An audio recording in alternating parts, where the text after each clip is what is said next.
Magandang umaga po. Andito po tayo sa Kalaan. Ito po, tiningnan ko itong aking alagang baka na mahina po ang kanyang pangangatawan. Inanak po talaga siya ay payat.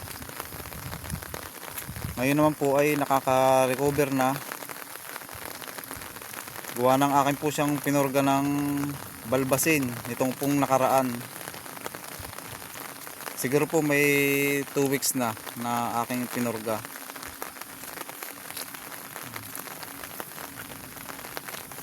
Ang ganda pa man din po ng pagkabaka niya at matalaw po.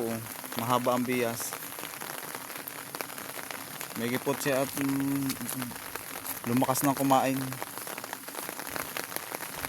Siguro po ito'y pagka nag-edad ng mga 1 year and a half, saka po siya makaka-recover ng kanyang pangangatawan.